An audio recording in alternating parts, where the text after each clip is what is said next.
A mile of hemp. Hemp on man, yeah. We got hemp on man. The Federal Reserve of hemp. Here we go to the restaurant, that's Main Street. This is right on the.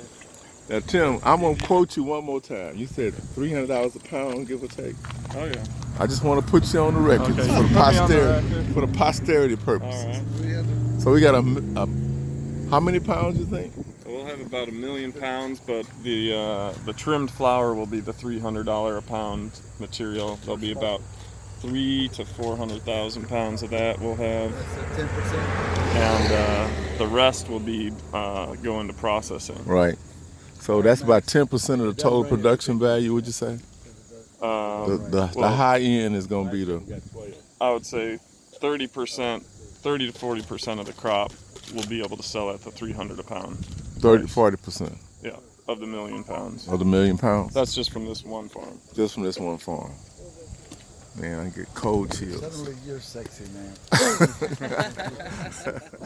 He looks a lot better, don't he? I found that happens in life, you know. It's amazing. It's amazing how that works, huh? I want to buy all of it for the next 50 years. Yeah. Just the hemp value. You can take the CBD and all the rest of that. We'll negotiate on that, but just the hemp fiber threads, we're going to build houses, composite houses. Yes. I love that. We will make it happen.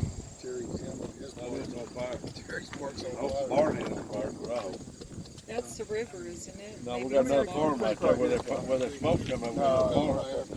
It's a farm over? We got another farm right there where smoke is, the big one. Oh, yeah? The big one over there. Is that where the mothers right now? What? Is that where the mothers are? Yeah.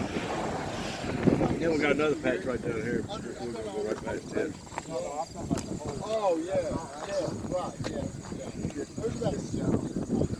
Yeah, right, that's what we need to do. We're gonna go round the corner and then make one more stop. That's a wholesale price. Most people the market's 400 to 500, but in places that don't have access, it's around 800 a pound. 800 a pound. Mm-hmm. Oh, how much? And those people retail it for $10 to $15 a gram. So that ends up coming $3,000 to $4,000 a pound by the time it goes through the stores. So you buying those little bitty liquid bottles and all that? Yeah. A little jar with a couple grams in it sells for $40. Yeah. I got some guys out of Minnesota trying to sell it for $80. They just opened up a retail shop in San Antonio, and I was, I'm gonna pay you $80. Well, don't worry about it, cause you ain't paying $80 no way. Yeah. Lord have mercy. You can produce it like 2 cents. 2 cents. Pretty much. Man, pawn shops don't have nothing on you. Oh, yeah. 1 ounce selling like that would mean all your next 15 ounces would be pure profit. Absolutely, That's absolutely. pretty good. Oh, that's ratio. pretty ding dang good, really. Oh man. So you could spin off acreage across the country just based on this leverage here. Absolutely. So you could do 50 times this just from the mathematical model. Oh yeah, it multiplies easily. Easy.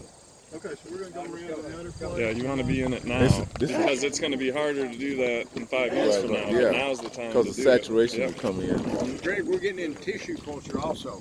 Tissue culture, explain, Mike. Tissue culture is going to take the place of clones.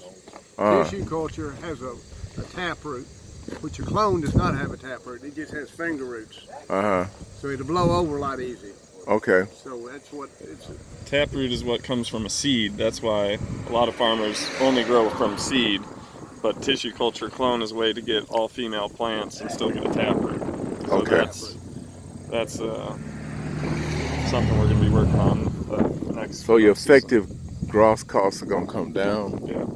and your production value goes up in terms of just quality and volume. You can control the quality. Yeah. Right. The labor cost goes down in the. So that's an interior, kind of inside greenhouse type approach, Well, warehouse type you of. could put them outside too. You can put them outside too. And they can handle the wind. That's why we want to do it that way. So how many growing seasons you get maybe out here? Well, if you're really effective with autoflowers, you could get two good outdoor seasons. But you know, in houses like that with supplemental lighting, Right. you can go year round. You can go year round, so you can get 4 effectively. And I think that's the way we want to go. We want to do a lot of indoor year round. You start growing CBG plants. That's the mother of all cannabinoids. Right. CBG. CBG. So effectively, we're changing the currency for the country. Is that what you're trying to tell me? Well, maybe new currency. Definitely will be for Yeah, you're gonna be states. So that's when you start smiling because you know you got all them seeds stashed already. I heard part of that conversation, but I know why that smile is coming. I got part of it. There's countries like Ireland, where Paul's from, that really haven't done much hemp growing yet. So there's a big market for bringing Really? seeds and genetics there. So you got a lot of land and potential that's Those similar are to this big quality. markets for us to bring seed and tissue culture clones to those markets. So that's Places considered a already European version. Is that be fair? been. Yeah, the EU has very little genetics that are approved For right now. CBD. Yeah, for CBD. So we have more experience from the first pilot of Kentucky growing hemp than most of the world. So we have 5 years of practice, where most people are just coming online this year. Right, right. And when does Texas start? January 2020. Okay. Yeah, so we starting this January. We got 90 more days, I guess, 120 days to get it going, crank it up. We slow, but we show. Can we plant in April? We should be able to. Yeah, we'll have some dirt. In fact, we need to go on. That should be our main conversation about bringing this facility to what we do, especially in West Texas. Because I got 16 million gallons a day of water in play. So I can cover everything within a 200-mile radius and be able to effectively water it from that central spot. And I'm 40 miles from the border. So as an immigration issue, we can deal with all that related requirement for work, training. And we're going to go down to Columbia and start a preschool on his acreage. We got about 100,000 acres down there. We want to basically do the same thing here. South of the Rio Grande Valley, they've been hurt very much. Farmers. Yeah, because of the sugarcane price collapse. I'm sure I take Greg there. And So he don't. and he can start from Trevor immediately. We haven't touched that, but I got some good connections in the valley, and they've been devastated. Well, Clayton, our guys providing all the insurance for all those guys for years. All the oil and gas, all the ag, they're the number one in the state for providing insurance. So we got everybody in the Rolodex. You know, I got another 500,000 acres in mesquite that want to come from that weed to a productive plant strategy model as a replacement as we strip out the mesquite. So state of Texas is wide open for opportunity, but we don't have the knowledge base that you guys have. That's really it. And the oil and gas applications with hemp cleaning up brownfields and sites and all that, That's big it's no doubt that's huge. itself. That's enough to drive the train by itself. That's even global trains there. I mean, because we got oil spills all over the world that we done left behind. Quite frankly, we're the criminals. We've dipped that in Africa in 2-3 places. Yeah. So it's coming down to all of that. Kentucky needs the know-how, and we put the muscle. And logistics and everything. Because we see clones as a way to manage all this and be able to get real-time docs. So anybody that's insuring it, certifying it, can know real-time. Combined with what Tim has got, we can connect it all into one major system. Yeah. And you could operate it satellite-based, soup to nuts. It's a printing press. It is. That's really what it is. Cryptocurrency ain't got nothing on him. And you can actually see it. Absolutely. So if It's you want to, easier to invest in it when people yeah. understand So it. he put it all together and say, okay, we got a blockchain combination.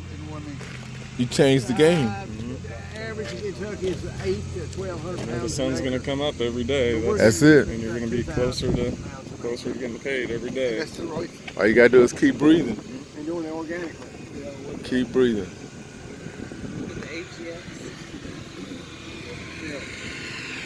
So the AGX does add value. It'll give you 10 to 20% more weight on it. But I'm going to do some calcs, but it could be as much up as 10 times. Right. For what a tote costs versus what the return in biomass and CBD points, Right. it's a no-brainer. Absolutely. And so after harvest, after all this is out of the ground, they want to come back and prep for next year, let it be a digester, and then they want to spray again before they plant. Right. They can germinate. They can do their clones. The earth is Mother Earth. That's the womb. Right. The seeds or the sperm.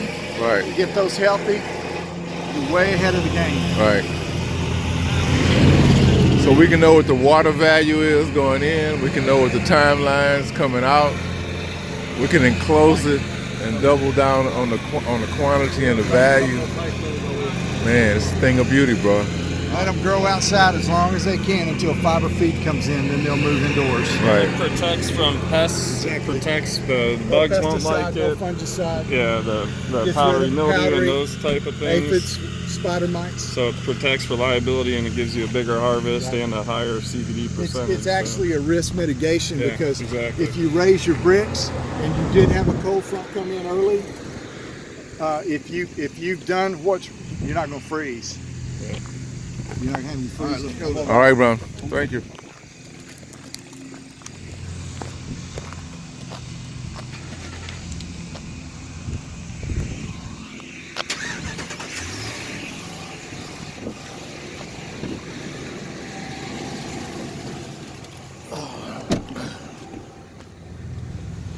So you're sitting here. And basically, Joe, what I'm understanding is